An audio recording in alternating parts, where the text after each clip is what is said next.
The rain had started in the late afternoon, soft and hesitant at first, then rising with confidence until the Lagos Tebistu Judoto Wating. Streets glistened beneath a curtain of silver. Traffic clotted the roads in Ikoyi, horns blaring, engines idling, and drivers barking at hawkers darting between bumpers. Inside a black Bentley with windows tinted dark enough to hide its owner's soul, Daniel Westwood sat silently, watching the outside world blur into streaks of rain and neon. He wasn't supposed to be there, at least not in that part of town. The meeting he had attended earlier had ended hours ago, and his driver, Joshua, kept glancing into the rearview mirror. Waiting for instructions that never came, Daniel said nothing, only gestured for him to keep circling. The city's chaos was strangely comforting, better than the stillness of home, better than the silence of Victoria's cold stares and conversations that ended before they began. As they turned onto a narrow lane near Queen's Drive, something made him lean forward. At the edge of a crumbling colonial house, a figure stood in the rain, arms outstretched like she was embracing the sky. A woman, barefoot, wild-haired, soaked to the bone, twirled slowly on the broken pavement, as if performing for a silent crowd only she could see. Her laughter, though faint behind the glass, sounded too pure for madness and too broken for joy. Daniel stared.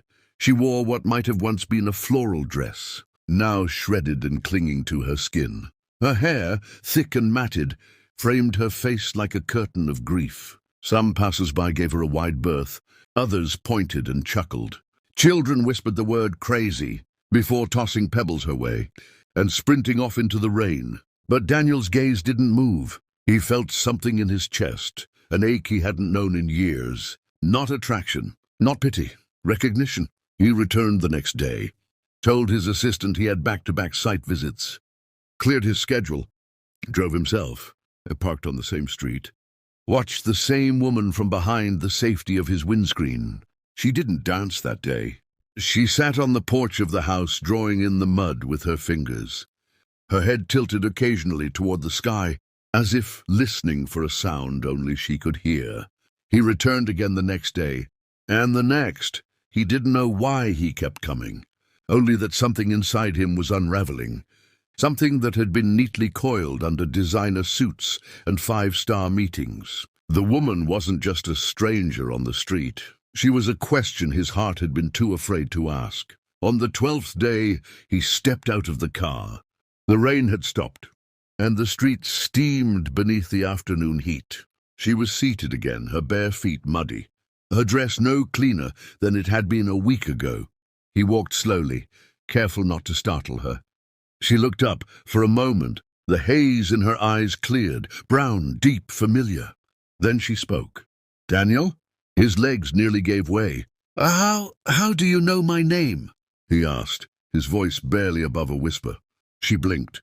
Her gaze dropped to her fingers, now tracing invisible circles on the concrete. She began to hum, a melody so familiar it sent shivers down his spine. He knew that tune.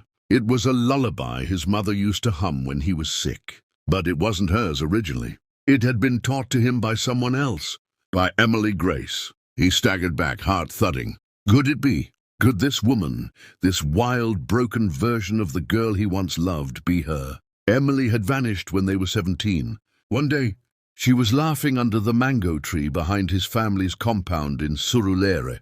The next, she was gone. No explanations. No goodbye. Her mother, their housekeeper, had died shortly after, and no one ever spoke of her again. Until now. He returned to his car, soaked in sweat despite the cool breeze, and stared at the street ahead like it held all the answers. That night he dug through old albums, photo folders, even his late father's journals. There she was, Emily, smiling, wearing that same floral dress before it had turned to tatters. He remembered how she used to tuck her curls behind her ears when she was nervous, how she bit her lip before she laughed. He remembered the paper boats they made together, and how she once told him that the world had no space for girls like her unless someone made room. He remembered promising to make that room. The next day, he brought food.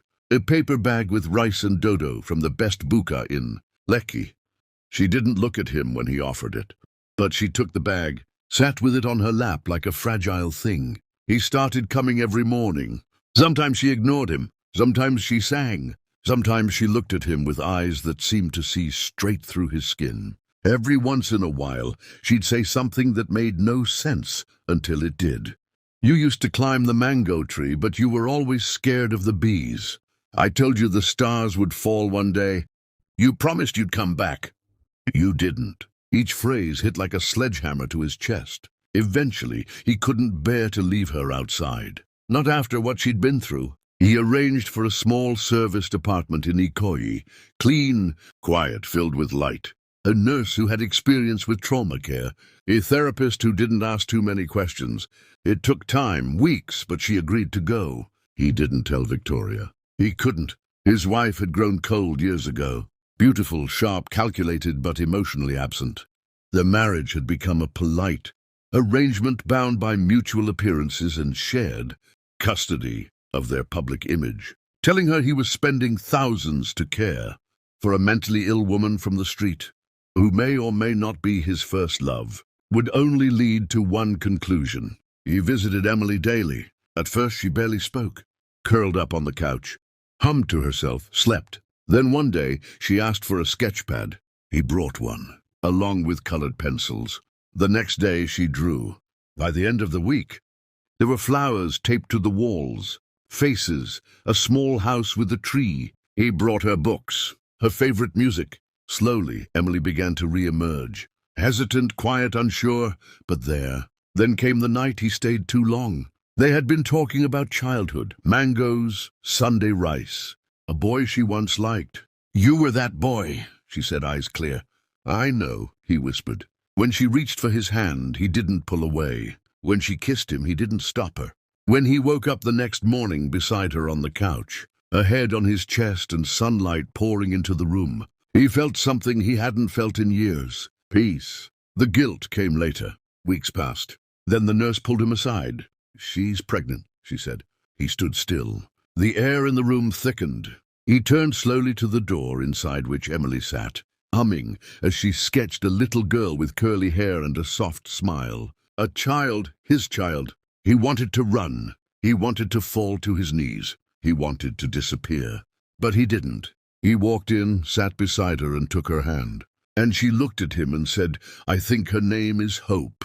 He didn't tell anyone about the pregnancy. Not his assistant. Not his friends. Not even Joshua, his driver who had been with him for nearly a decade, and knew when something wasn't right.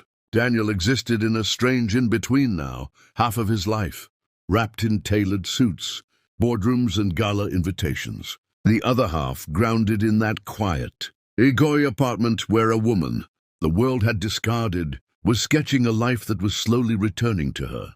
Emily talked more now, still fragile, still uncertain, but no longer drifting in and out of the clouds. Someday she would dance, not the kind of chaotic spinning he had first seen, but soft movements, barefoot in the living room, swaying to an old high-life tune he brought in on a CD. She'd close her eyes and move like she was remembering.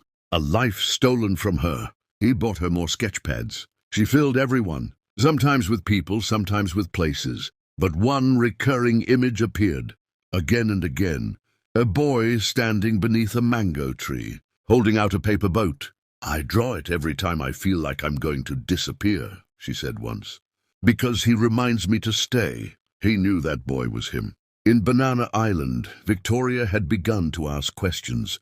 At first, she attributed his distance to work stress. But Daniel had grown even quieter than usual, distracted, absent. She saw the signs, the long calls, the sudden silence when she entered the room, the way his phone never left his hand, the way he smiled when no one else was talking. She went through his study one night and found the clinic's envelope, the apartment lease, the ultrasound photo tucked into the back of a drawer. When Daniel walked in, she was already standing in the center of the room, shaking. "What the hell is this?" she asked, her voice cold and sharp. He stood still, saying nothing. "You're cheating on me?" Her voice cracked. "It's not like that," he said softly. "Don't insult me, Daniel. You think I don't know when I've been replaced? He wanted to explain, but there was no way to say it without it sounding worse. Who is she? Victoria demanded. Emily, he said. Her name is Emily. She stared at him, blinking. Emily Grace? He nodded. That girl from your childhood? She asked. That girl who vanished? She didn't vanish. She was taken. She's been on the streets. I found her. I helped her. And now she... pregnant. Victoria finished, her voice rising. Daniel looked down. I can't believe you would risk everything for someone you barely know anymore, she said. I knew her before I knew anything else. She's not just someone from the past. She's the only person who ever really saw me before the world told me who I had to be. Victoria turned away, breathing hard. You know this will destroy everything, right? Your reputation, your career, our children. I didn't plan any of this, he said. But you let it happen. She looked at him then, something in her eyes breaking. I gave you 20 years, Daniel, and you throw it away for a ghost. He didn't respond. What could he say? The silence between them was louder than any scream. She left that night, taking the children with her to her parents' estate in London. Daniel watched them drive off from the upstairs window and stood there long after their taillights had vanished. Back in Ikoyi, Emily could sense something had changed. He looked more tired now, worn down, but never once did she see regret in his eyes when he looked at her. She touched his hand gently one night as they sat in silence. I didn't mean to cause all this, she said. You didn't, he whispered. You saved me. As Emily's mind healed, her memories returned. She told Daniel about the night she was taken, how, after her mother died, a distant relative took her in and sold her to traffickers. She was taken out of the city, moved from house to house. She was sent to Port Harcourt, abused for years, then made her way back to Lagos. She escaped after 5 years, wandered for months, then years, surviving on scraps and sleeping in shelters. Her mind splintered from trauma. She had wandered the streets of Yaba, then Ikeja, then Ikoyi, searching, waiting for something that felt like home. I never forgot you, she said. Even when I forgot my name. Daniel wept. She returned to Lagos because somehow her soul remembered the place where Daniel once made her feel safe. I thought you forgot me, she said. I never did, he replied. You were the one good thing I had before the world told me who I had to be. They named the baby Hope. Daniel bought baby clothes and furniture and filled the apartment with softness, blankets, curtains, books. He wanted this place to feel like a home. Even if the world outside was starting to call him a fool, the media didn't take long to catch on. It started with whispers in the business circles, then the gossip blogs. Billionaire abandons family for woman from the streets. Oh, Westwood scandal. The truth about Emily Grace. Reporters camped outside his old office. Board members called for his resignation. Clients pulled out of projects. He stepped down voluntarily. He gave up his chairmanship, sold off major shares, and liquidated his overseas accounts. People thought he had lost his mind. But Daniel had never felt clearer. He used part of the money to purchase the crumbling, colonial building where he first saw Emily. He hired architects and therapists and social workers. He called it the Grace Foundation, a sanctuary for women like Emily, women with broken pasts and quiet strength, forgotten by society and buried under trauma. Emily, meanwhile, bloomed. The pregnancy gave her focus. Her artwork became vibrant, stories in color, emotions in every brushstroke. She painted while hope kicked inside her. One day, she painted a picture of herself holding a little girl under the rain. Behind them stood a man with an umbrella, reaching toward them. She titled it Found. When hope was born, it was raining. Daniel held her in his arms, this tiny thing with soft brown eyes and a quiet grip, and felt the kind of love that required no explanation. Emily named her after the thing she thought she'd lost forever, hope. They moved into a smaller home in Ikoyi. Daniel refused to return to Banana Island. I built skyscrapers, he said, but this is the first time I'm building a life. He rarely saw Victoria.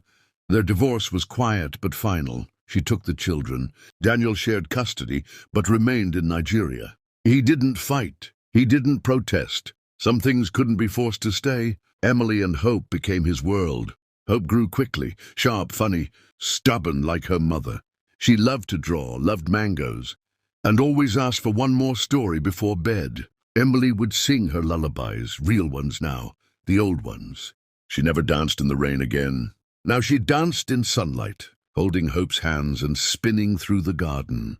And Daniel, watching from the porch, felt like the richest man in the world. Hope had her mother's eyes, deep, expressive, full of curiosity.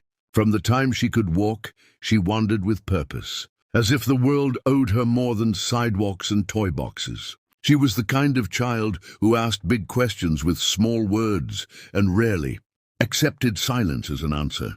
When she laughed, it filled the room with something more powerful than music, something like healing. Daniel watched her grow in awe. He had built cities, managed empires, negotiated billion-naira deals in glass towers above the clouds. But nothing had ever made him feel so entirely needed, so perfectly present as holding his daughter while she slept.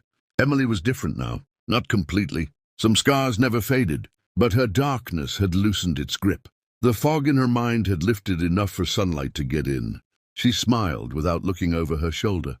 She painted every day. She danced again, sometimes in the rain, but not as someone lost in a storm, rather as someone celebrating it had passed. Their new home in Ikoyi was smaller, warmer. There were no marble pillars or imported chandeliers, just white walls, soft lighting, and plants Emily cared for like children. Her art was everywhere, on the walls, on the floors, hanging in markets and art cafes all across. Lagos, a gallery in Lekki, offered her a solo exhibition. She declined. "I just want women like me to know they can heal," she said. "That's the only audience I need." The Grace Foundation opened officially on a cloudy Saturday. It occupied the colonial building where Daniel had first seen her dancing alone. He had restored it, not to its original grandeur, but to something softer, realer. The compound held counseling rooms, a small shelter, a training space for women to learn to paint. So garden and breathe.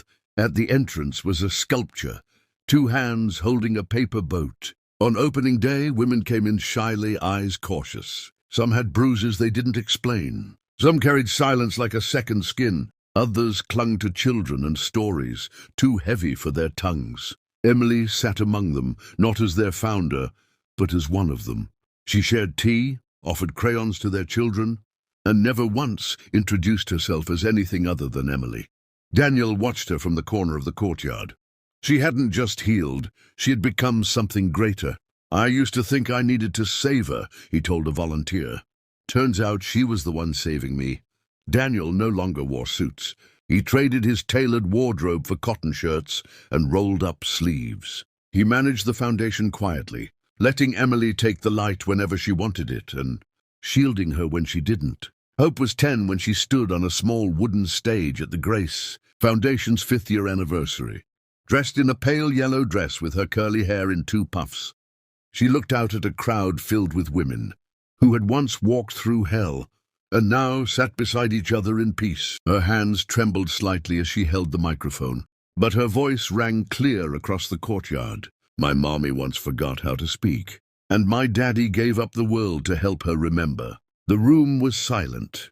Emily pressed a hand to her mouth, tears slipping down her cheeks as Daniel reached for her hand. Hope smiled. "That's why they called me Hope," she added, "because I came after the storm." The audience rose in applause, some standing, some wiping tears. Hope ran into her mother's arms, and Emily lifted her up and spun her around as if the weight of every broken year had finally lifted. Later that evening, as golden light settled across the trees, Daniel and Emily stood beneath the old mango tree in Surulere, the place where it all began. It was no longer the backyard of a rich boy's home, or the hiding place of a young housekeeper's daughter. It was sacred ground now. They had invited no guests, no press, no flowers. Just them, just love. Emily wore a simple cream gown and no shoes. Daniel wore linen and carried a folded piece of paper in his chest pocket, a drawing from Hope, with "Don't forget to kiss" scribbled in the corner. A local minister whispered the vows. They didn't need to be reminded what love meant. They had already lived it. "I've waited my whole life to come back to you," he said. "I never left," she replied. When he kissed her, the breeze picked up slightly, as if the trees themselves were exhaling in relief.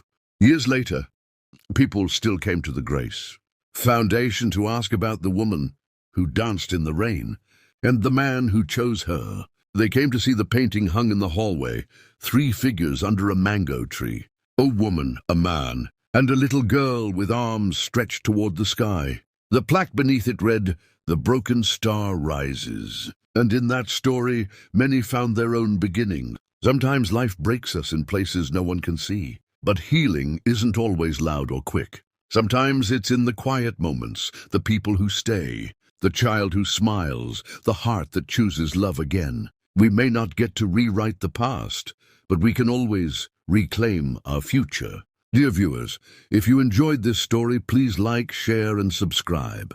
Don't forget to turn on notifications for more stories. Thank you for tuning in.